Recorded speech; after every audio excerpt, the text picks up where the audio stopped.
5 horas e 41 minutos. Vamos voltar agora a falar sobre o projeto de lei antifacção. O deputado Lindbergh Farias, líder do PT, está ao lado do Pedro Figueiredo e conversa agora com a gente. Dou boa tarde mais uma vez ao Pedro e ao deputado Lindbergh. Oi, Ricardo. Pois é, então, o deputado Lindbergh Farias que veio aqui hoje participar conosco do Globo News Mais para repercutir um pouco sobre esse projeto que, como nós trouxemos agora há pouco aqui no jornal, está pautado para amanhã. Deputado, primeiro de tudo, muito obrigado pela participação do senhor e pela sua presença aqui com a gente na Globo News.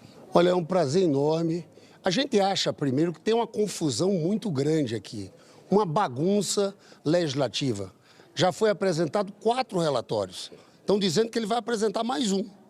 Então, essa é a minha primeira pergunta, que eu queria saber o seguinte, líder, de que maneira que o senhor avalia, quais os pontos que o senhor avalia que não estão satisfatórios para o apoio do PT a esse projeto?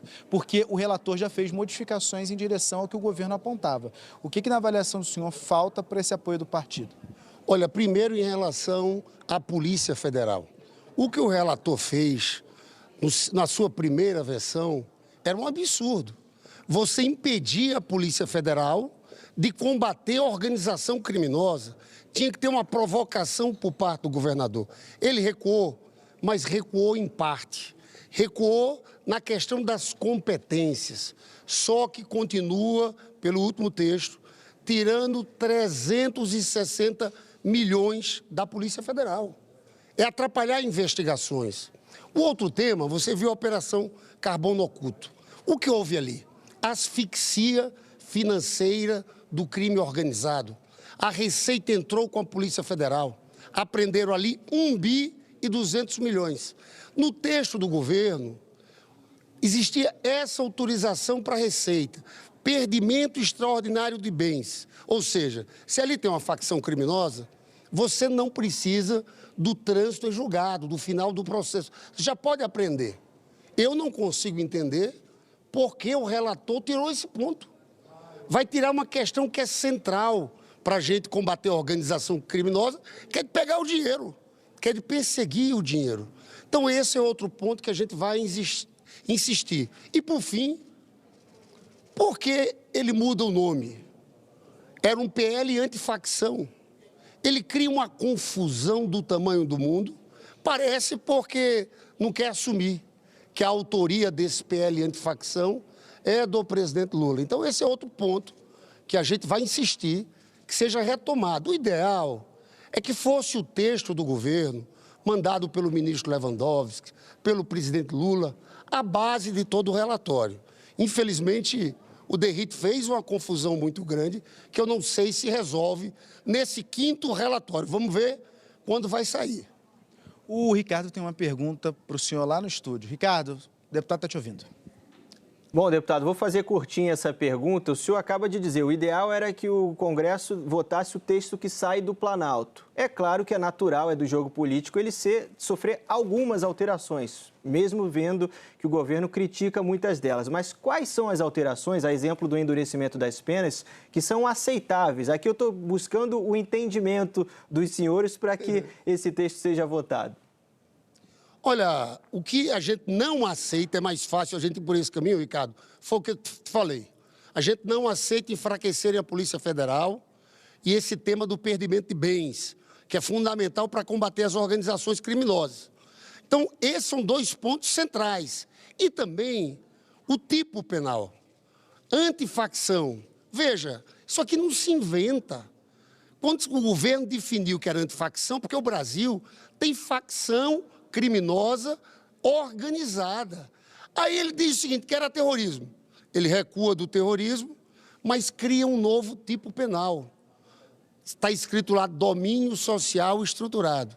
Você que é do Rio de Janeiro, Pedro, imagine uma mãe numa favela que diz, ó, meu filho, não se envolva com crime, não se envolva com a facção.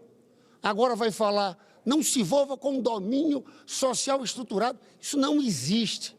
Todo especialista em segurança pública reconhece que isso foi uma invenção.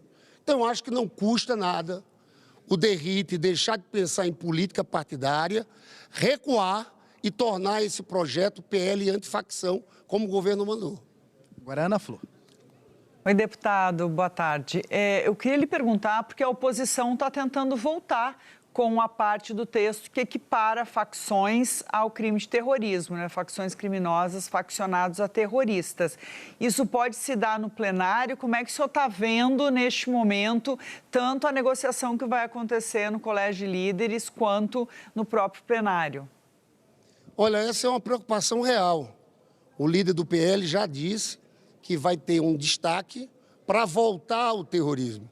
Veja, eu acho que aqui dá para construir uma maioria, porque teve muita gente do mercado, da Faria Lima, investidores, bancos, dizendo que isso é uma loucura. Ana, você sabe que tem fundos, um fundo da Arábia Saudita, por exemplo, que não investe em país que tem organização terrorista. A gente vai estar criando uma confusão aqui tão grande. O ministro Fernando Haddad me disse, olha, isso vai ter impacto na Bolsa de Valores, na nota de crédito do país. Me parece essa mais uma maluquice desse discurso bolsonarista. Eles já falaram de sanções, de tarifas, de lei Magnitsky. Parece que querem criar um motivo para novamente trazerem uma intriga entre Brasil e Estados Unidos. Esse tema aqui eu considero fundamental a gente derrotar. Líder, muito obrigado. Olha, eu queria encerrar aqui a entrevista, mas nós fizemos, na verdade, um convite duplo. Líder, pode chegar aqui. Vou te fazer só uma perguntinha. O outro convite que nós tínhamos feito era para o líder do PL, deputado Sóstenes Cavalcante, que também tem uma série de divergências em relação a esse projeto. Mas eu vou fazer uma única pergunta para ele, que o voo dele atrasou.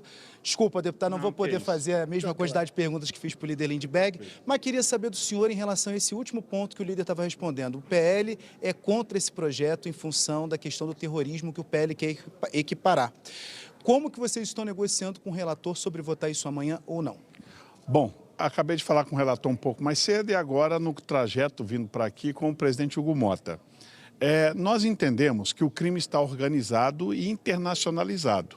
Existem armas que não são produzidas no Brasil, as drogas não são produzidas no Brasil e eles têm cooperação de inteligência internacional. Ora, se o crime pode se organizar, por que o Estado não? Qual o problema de transformar estes criminosos em terroristas? Porque este projeto, em sendo considerado terroristas, nós vamos ter cooperação internacional de inteligência, de enfrentamento ao crime, se houver necessidade de armar com mais facilidade as nossas polícias. Então, nós não vamos abrir mão. Se o relator até amanhã não quiser colocar isso no texto, nós apresentaremos um destaque e aí o PT pode votar contrariamente, não tem problema.